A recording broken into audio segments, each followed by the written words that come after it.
Welcome to the Checkered Shorts Podcast, a podcast of three fraternity brothers reconnected by their love of IndyCar. Join us for grid-rival IndyCar fantasy talk, predictions for upcoming races, and reactions to race day results and all things IndyCar. Let's go racing! Hi, hello, and welcome back to episode 28 of Checkered Shorts. We were on a little hiatus. We all took a vacation for the Independence Day holiday, so we were out of town. We did all get back today and get the chance to watch the race, and we are here post-race reaction for Mid-Ohio. But first off, Professor Dinwiddie, episode number 28, what kind of historical significance does that number hold? 28. I didn't do a whole lot of research here. When I think of 28, I go to Ryan Hunter-Reay, Mr. America, Captain America, as IndyCar knows him. Florida's own. Ryan's a 2012 IndyCar champion and 2014 Indianapolis 500 champion, and one of the most entertaining 500s ever. You know, with the side by side back and forth battle, he and Elio. And it's a guy who's been a consummate professional in the sport and a leader. So, and still runs today, right? He's ran this year for Ryan Bold, and hopefully Ryan will stay in the sport because he's an amazing guy. So, episode 28 goes out to Mr. Ryan Hunter-Reay. Yep, served the sport well, and he earns a spot. That's for sure. Yeah. So, without a pre-race episode for Mid-Ohio, I went in a little more blind because normally I get some opinions back and forth from you guys in our pre-race reaction. But, qualifying was, to me, as interesting potentially as some parts of the race. And you made an interesting point, Brian, about how qualification just seems really messy on the street and road courses. Yeah, it does. As Keith mentioned, I was on vacation. I was actually up in Wisconsin, close to Road America. I wanted to make a trip up there, but didn't get the opportunity. But anyway, just watching up there and then driving back today on that 6-hour drive, I was like, you know what? It would make more sense to me because it seems like the guys are having trouble finding room. I know Scott McLaughlin made it clear yesterday, and I think Pato as well, that they just couldn't find an open spot out there. And, it seems the road and street courses are having issues with that. They've got 27 cars now, which is awesome. But for qualifying with the format that they have, that's 14 or 13 cars on the track at the same time in a lot of cases. 27, I'm a math guy. That breaks out to 3 groups of 9, which I think would give more spacing. I would make that proposal to IndyCar if anybody out there, Roger, if you're listening, let me know what you think about that. But something like that to give those guys a better chance of getting some really good runs. The guys that get good runs, we saw some of the guys that it's great that guys like Kiffin Simpson and Nolan Siegel and Louis Foster, some of those young guys are getting in there. And I know, Pat, you've got some ideas on that. But we also have some stars that are just not getting their shot. And, part of that is on the team for not putting them out there at the right time. I get that. But obviously we had the situation, I think that was in practice with Power and Pillow. Ferrucci about took out Newgarden and himself, because it's just too crowded out there. Something's got to be done, practice and qualifying that way. Yeah. It's this isn't the first time that it's been brought up. Every driver says it every time. And it's, what's a qualifying session? 6 minutes, something like that. I think it's 10, but it really turns out to be about 5 or 6. Right. So add another group. Let these guys actually qualify the damn car. Go pedal to the metal, floor it as fast as you can. They're not doing that. In some situations they obviously are, but when they're getting held up, it's racing, right? I wholeheartedly agree. I don't think you had your fastest guys up at the front of the race. No. And then a lot of those guys moved during the race, and had they started, closer to the front, there could have been more, maybe there could be a little more of a race for that top of the podium seat, which is we get to see a little parity this week, which is kind of exciting. Someone else breaks into the winner circle. Well, it's because a lot of luck of the draw, right? Of what group you're in. Yeah. So for sure, you're below, and you get pit spot number 1. So you can go out and you can just put banger laps out. Really helps his situation when he gets on the pole, no doubt about it. When you're first out of the off pit road, makes it a lot easier. Except for if you're 15th back, you're 6 cars back. You'll never get an opportunity. Yeah, and I get the argument that he should have an advantage because of his performance. Sure, I get that, no doubt. But you shouldn't be at a disadvantage from the start of the weekend just because of too many cars on track. No, I totally agree. My thought, and I don't know how right or if this is just a dumb comment, but my thought is seeing these younger drivers, it's more so than we've ever seen in an IndyCar in the past few years. There's some different names up there. Louis Foster for the second time is in the top 6. He won the pole a few races ago. Kiffin Simpson's up there. These guys come from a different little driving scenarios than what Will Power and Pato and Dixon. These guys that are just tenured. And I think part of it is they're learning it from different ways of how they raced. They don't know Indy cars. I was on the beach, honestly, yesterday or 2 days ago when I texted you guys this. It's just something that I found interesting. Like something is happening, something is changing within the sport, and it could just be luck of the draw of positioning and spots. But I still think some of these young guys come from Europe, come from Japan, that drive different styles and figuring out this. And they might just go out and drive the car instead of, I know they do a lot of simulator time and stuff like that, but all those guys had problems with the reconfigured turn 4, but there was a lot of the older, more veteran guys who are used to turn 4 kind of operating a little differently. They kept talking about the elevation, or maybe it was a little bit higher than it was before. And so maybe I'm not sure exactly how that affected them, but it seemed like it affected the older guys who had a lot of time and experience at that actual racetrack as opposed to the newer guys. Yeah, definitely that muscle memory, right? Like those guys have just got it in their mind. Here's where I cut in. Here's the line I take. And those rookies, they're just feeling it. Or young guys, they're just feeling it out for the first time. And they're easier to make that change than those older guys. Good point, Keith. Yeah. So before we get into the actual race itself, I still really feel like even prior to today's race, the NXT race had some real excitement, some of it potentially dangerous excitement, but there is a lot of competition down there as well, which we brought up after our trip to St. Louis. You talk about the rookies in the field currently, but there's a whole nother crop of rookies down at the NXT that appear to be pretty aggressive racers. Yeah. As I said, I was listening to the radio broadcast, and I actually listened to the radio of the NXT race today too. And Mark Janes, who's a phenomenal radio announcer anyway, he and Nick Yeoman do the NXT races. But Mark, going into that race, said if you're not watching and you're not listening, you're not following NXT, you're missing out. And he's right. There's some really talented drivers down there, from Dennis Hauger to Lockie Hughes and Miles Rowe and Kyle Collette, and gosh, that's just to name a few. But yeah, today was a good race. It was your typical road course, especially in NXT, because they just don't have the horsepower. So you're not going to see a lot of passing on those types of courses. But wow, one of the most fanatical, fantastic crashes that you'll see. And if you haven't checked that out, I would definitely recommend it.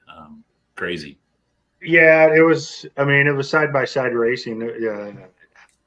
Murray and Escato, I think. Yeah. I think Escato is the red hot car. Frank's red hot, so kind of I'm a hot sauce guy. So nothing.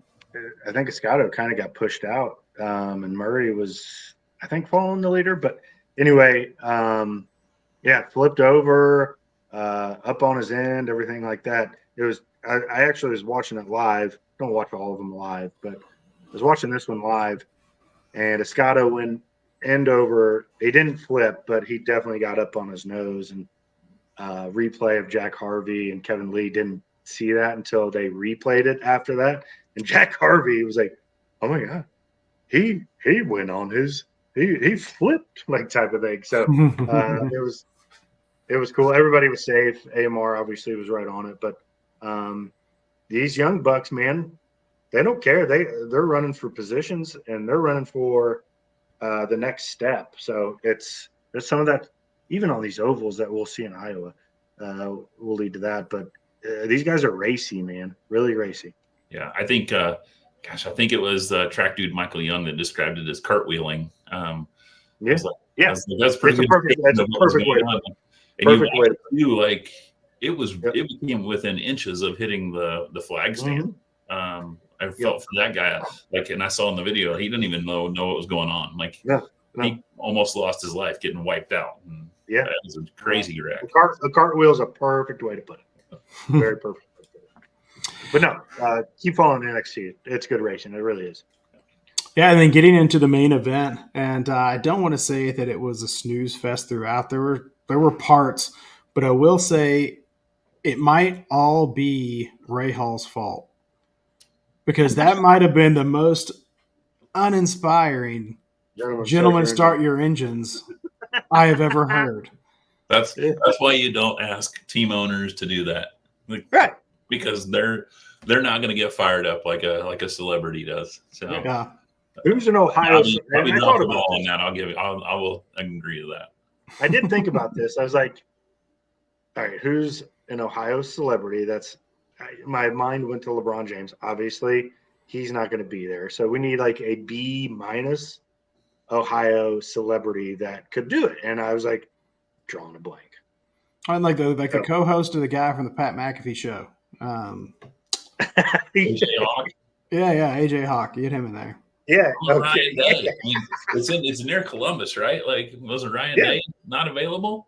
Yeah, I mean, that would be. But my point, that would be just as good as Bobby. But no, it's IndyCar, unfortunately for us. Ryan Day would have been out there with his rosy red cheeks and just kind of like skipping down the pit road.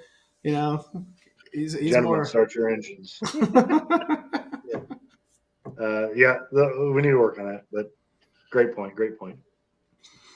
Yeah. So, action right away. Yeah. And that probably brings us right into like disappointments and impressions. You know, people making a great impressive runs, but let's start with disappointing because, man, you don't have to look too far. They dropped the green flag and boom. There he is again. It's really crazy. Like, Dinwiddie was listening to it. I think Keith and I were watching it. I assumed when Newgarden we assumed just somebody hit him from the back. Crap. Mm-hmm. It just apparently locked up the rear brakes. It was funny because I don't know if I got hit or if my rear brakes locked up. He said that in the interview. He's actually doing interviews. Yeah, he's actually doing interviews again. I'm surprised he did an interview because he has been radio silent for the last month. So Penske, I mean, just unreal what's happening to all of them. Wills you can put up as just part of racing. Scotty Mack, I don't even know where Scott Mack finished. I think 23rd. It's unfathomable, really. Maybe it provided more aerodynamics than we thought. Yeah. I mean, or it's probably the cleaning house that had to happen after the event. I mean, I don't know. I'm starting to think Kyle Moyer might be the key to this because, like, he took Nolan Siegel, who struggled all season, and ran him up front all day today. So, in week one, I mean, Kyle's been with Scotty Mack for several years now. So him and Doug Bowles, maybe Doug Bowles is finally tightening the reins on Rocket through inspections and stuff. I mean, it's kind of a joke, but not a joke. You know what I mean? It's very coincidental how these things are now really falling into place. Yeah. Moyer, Bowles taking over, stuff like that. But I mean, Penske's still the leader in IndyCar with names. Absolutely. If you talk to anybody who half knows IndyCar, they're going to say Penske first over anybody. So they still have a reputation, and they still have three really, really, really good drivers, and all three of them are not performing, not near capacity. Right. Well, and if we're going to continue with disappointments, I'll add on to that. From today, you got to throw Foyt in there because Ferrucci and Malukas were nowhere to be found today. So the entire Penske organization, and even their satellite team really struggled today. So that was my second disappointment. Mm-hmm. I did, side note with Ferrucci, I did see Connor Daly tweet X saying, Santino doing his his typical stuff, whatever.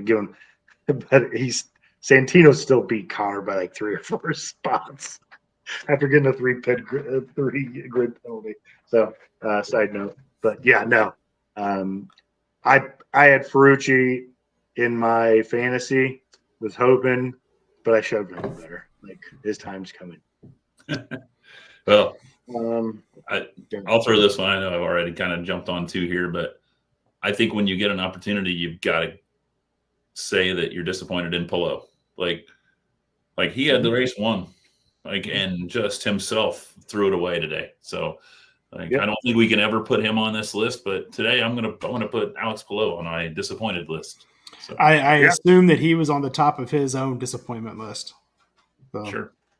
Yeah, the post race, he was like, "Man, I just screwed up." The dude is human.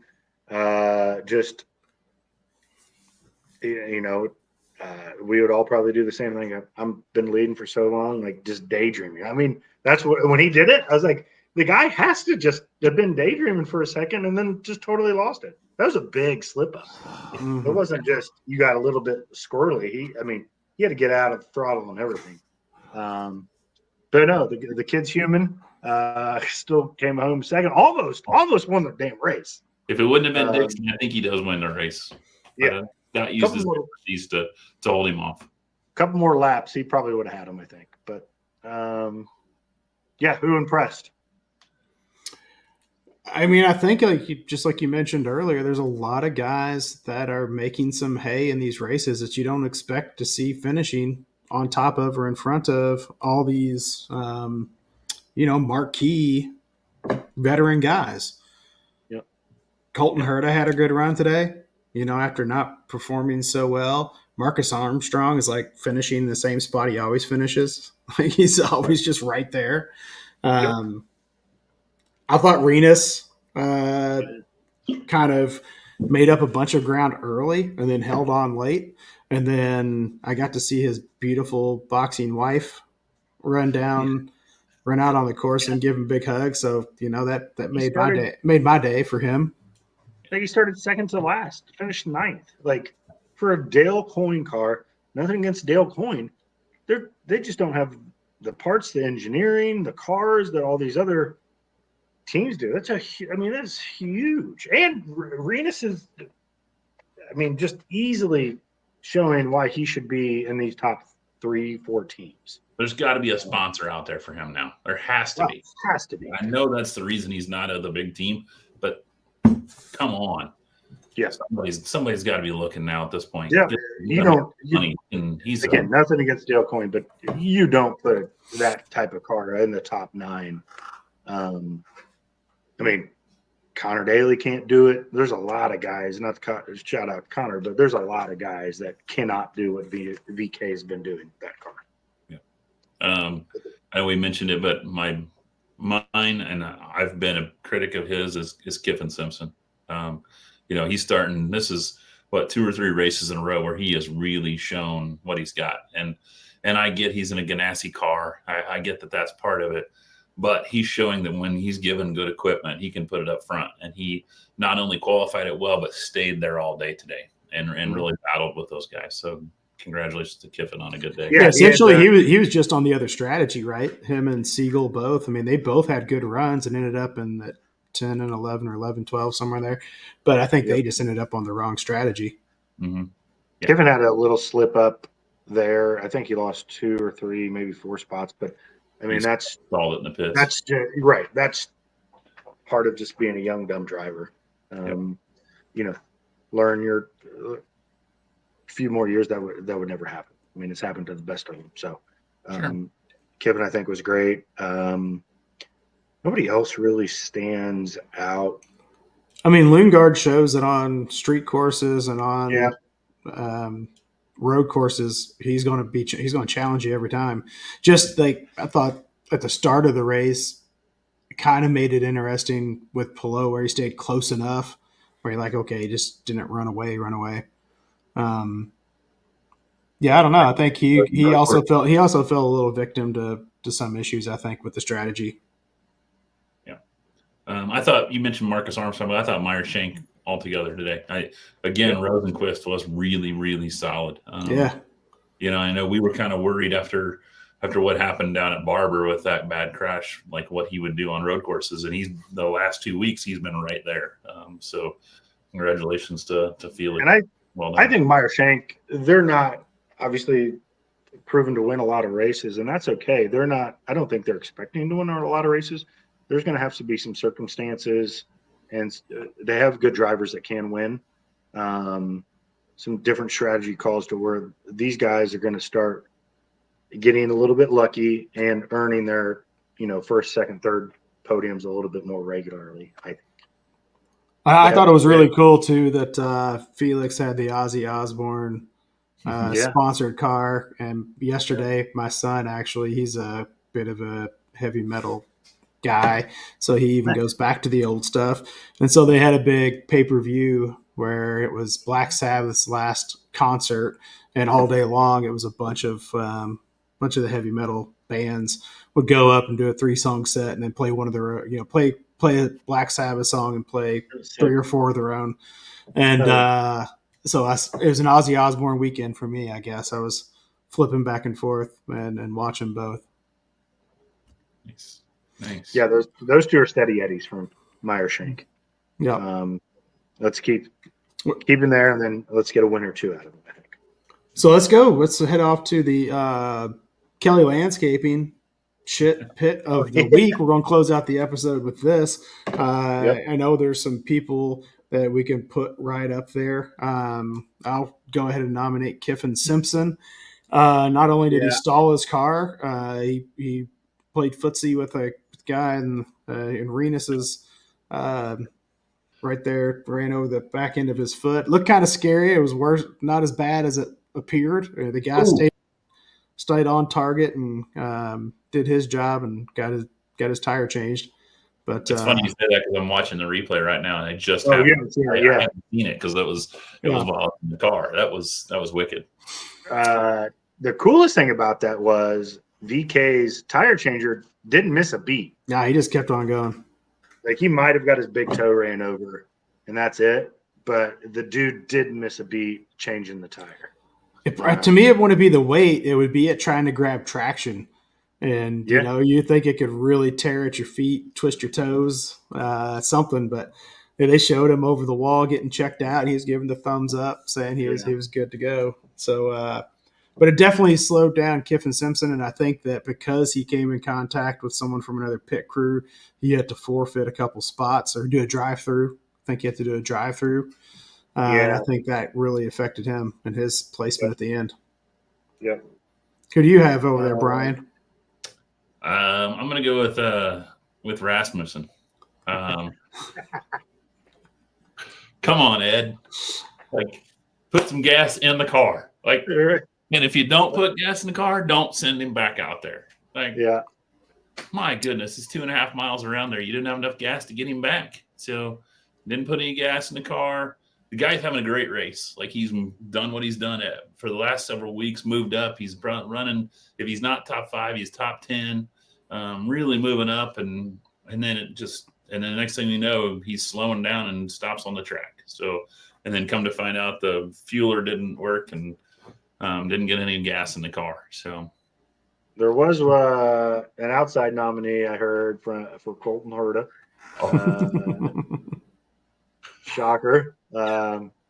Didn't get had to rejack the car. did you see his reaction in the car? Like, oh, he was pissed. Yeah, again. They're going to be talking about me on the pod again. Yeah. Not the shit fit. No, I'm going with Rasmussen. I mean, it's really funny. Just like, oh, there's no fuel going in the car, and like, nobody said like, yeah, stay there for 30 seconds until you figure it out. I guess you know what I mean. That's a real odd DNF right there. Yes. You know. Yeah. Well, and I know Ed's mad too because I was watching the replay that like IndyCar wouldn't even tow him in and let him put gas in the car. Like they brought Newgarden's car in and let him, get back in it, but they wouldn't let Christian go back out. So. No, and it sucks for Christian because he's been running really well. Oh yeah, overproducing if you want to say it that way, and that sucks. I don't know where he was in the at that point in the race standings wise, but still producing, and that sucks. But that's the name of the game right there. That deserves Kelly Landscaping. Stamp it. Shit pit of the week. Ed Carpenter. Done. Christian Rasmussen. All right. So the episode 28. Good to get back with you guys. I gotta say, if I were to rank this with the rest of the races up to this point, it would definitely be up there more with some of the opening season races. Like Thermal or maybe St. Pete. But it was still quality racing. We still saw some guys do some really good things. We also learned that adding 10 laps doesn't necessarily mean that the old wily professor can't figure out how to still run it on 2 stops. It was an interesting race, not full of a bunch of edge of your seat moments, but good racing nonetheless. And we're thrilled. We're thrilled because we're 1 week away from going and seeing some in-person racing again. The boys will be back in town. Get ready. That's an old-fashioned road course race, I think. They can be really good, or they can this one wasn't a snoozer, but they can get into that. But overall, it did have its elements, but it also had its elements, unfortunately. Yep. All right, so catch us next time for episode 29. We'll do our power rankings and we'll talk about one of our favorite tracks because it's one that we've been going to for years there in Newton, Iowa. And so get ready for us over there at the Okoboji. Legends Bar and Grill. Legends Bar and Grill. I'm going to miss Gwen Stefani this year. Maybe Kenny will join us for some drinks. All right, we'll catch up with you later.